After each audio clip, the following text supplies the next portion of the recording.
អ្នកជំនាញផ្នែកពិធីការការទូតលោកសាស្ត្រាចារ្យបណ្ឌិតអិនសុផលបានចែករំលែកពីភាពខុសគ្នានៃដំណើរទស្សនកិច្ចផ្លូវរដ្ឋនិងទស្សនកិច្ចផ្លូវការតើអ្វីទៅជាទស្សនកិច្ចផ្លូវរដ្ឋនិងអ្វីទៅជាទស្សនកិច្ចផ្លូវការបើតាមលោកសាស្ត្រាចារ្យបណ្ឌិតអិនសុផលប្រមុខរដ្ឋអាចធ្វើទាំងទស្សនកិច្ចផ្លូវរដ្ឋនិងទស្សនកិច្ចផ្លូវការប៉ុន្តែនាយករដ្ឋមន្ត្រីមិនអាចធ្វើទស្សនកិច្ចផ្លូវរដ្ឋទេពលគឺអាចត្រឹមធ្វើទស្សនកិច្ចផ្លូវការលោកសាស្ត្រាចារ្យបណ្ឌិតអិនសុផលបានបន្ថែមថាប្រទេសដែលមានប្រធានាធិបតីកាន់អំណាចដូចជាសហរដ្ឋអាមេរិកចិនហ្វីលីពីនឥណ្ឌូនេស៊ីជាអាចមកធ្វើទស្សនកិច្ចផ្លូវរដ្ឋក៏បានឬទស្សនកិច្ចផ្លូវការក៏បានប៉ុន្តែមានភាពខុសគ្នាលើចំណុចមួយចំនួន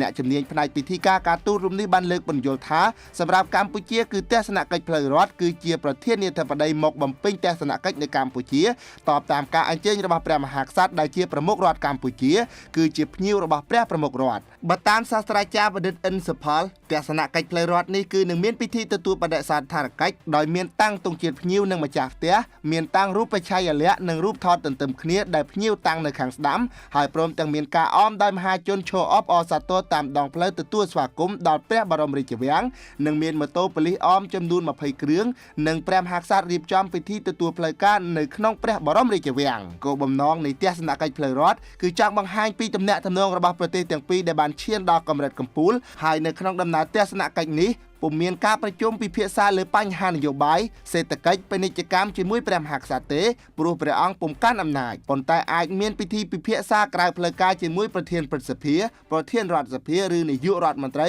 នៅពេលចូលជួបសម្ដែងការគួសមជាមួយប្រធានាធិបតីនេះជាការបន្ថែមរបស់ម្ចាស់សិភៅពិធីការជាតិនិងអន្តរជាតិសាស្ត្រាចារ្យបណ្ឌិតអិនសុផល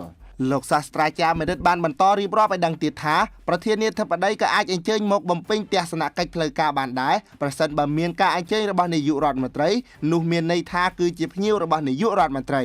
ក្នុងទស្សនកិច្ចផ្លូវការនេះគឺមានពិធីទទួលបដិសណ្ឋារកិច្ចប៉ុន្តែពុំមានតាំងរូបថតទេហើយក៏ពុំមានមហាជនឈរអបអរនោះដែរពលគឺមានត្រឹមតែម៉ូតូប៉ូលីសអមចំនួន18គ្រឿងនិងនាយករដ្ឋមន្ត្រីជាអ្នករៀបចំពិធីផ្លូវការនៅក្នុងវិមានសន្តិភាពហើយគោលបំណងនៃដំណើរទស្សនកិច្ចនេះគឺដើម្បីពង្រឹងទំនាក់ទំនងទ្វេភាគីប្រជុំពិភាក្សាលើបញ្ហានយោបាយសេដ្ឋកិច្ចពាណិជ្ជកម្មនិងមានចុះកិច្ចព្រមព្រៀងឬអនុសារណៈយោគយល់គ្នាហៅកាត់ថា MOU មួយចំនួនដែលជាសមិទ្ធផលនៃដំណើរទស្សនកិច្ចរួមទាំងមានពិធីជប់លៀងទទួលស្វាគមន៍ជាផ្លូវការការចែករំលែករបស់សាស្ត្រាចារ្យបណ្ឌិតអិនសុផលខាងលើគឺស្របពេលដែលប្រធានាធិបតីចិនលោកស៊ីជីនពីងអញ្ជើញមកបំពេញទស្សនកិច្ចផ្លូវរដ្ឋនៅកម្ពុជានៅថ្ងៃទី17ខែមេសានេះតបតាមការអញ្ជើញរបស់ព្រះករុណាព្រះបាទសម្ដេចព្រះបរមនាថនរោត្តមសីហមុនីព្រះមហាក្សត្រនៃកម្ពុជាក្នុងដំណើរទស្សនកិច្ចនេះកម្ពុជាបានរៀបចំដាក់ទង់ជាតិកម្ពុជាចិនជាមួយបដាតាមដងផ្លូវក្នុងរាជធានីភ្នំពេញអមដោយប្រជាពលរដ្ឋខ្មែរនិងចិនឈរទទួលស្វាគមន៍ដំណើរទស្សនកិច្ចផ្លូវរដ្ឋរបស់ប្រធានាធិបតីស៊ីជីនពីងនៅព្រឹកថ្ងៃទី17ខែមេសានេះជាពិសេសនោះព្រះករុណាព្រះមហាក្សត្រនៃកម្ពុជាទ្រង់ស្ដេចយាងទទួលស្វាគមន៍លោកប្រធានាធិបតីស៊ីជីនពីងដោយផ្ទាល់នាអាកាសយានដ្ឋានអន្តរជាតិភ្នំពេញក្រសួងការបរទេសកម្ពុជាបានចាត់ទុកថាទស្សនកិច្ចផ្លូវរដ្ឋនេះជាព្រឹត្តិការណ៍ដ៏សំខាន់ដែលនឹងធ្វើឲ្យកាន់តែរឹងមាំថែមទៀតនៅចំណងមិត្តភាពជាប្រពៃណីដែលត្រូវបានកសាងឡើងដោយថ្នាក់ដឹកនាំជាបន្តបន្ទាប់នៃប្រទេសទាំងពីរទស្សនកិច្ចនេះក៏នឹងបង្កើនសារៈសំខាន់បន្ថែមទៀតដល់ចំណងមិត្តភាពដាច់ថែបនិងភាពជាដៃគូយុទ្ធសាស្ត្រគ្រប់ជ្រុងជ្រោយរវាងប្រជាជាតិទាំងពីរ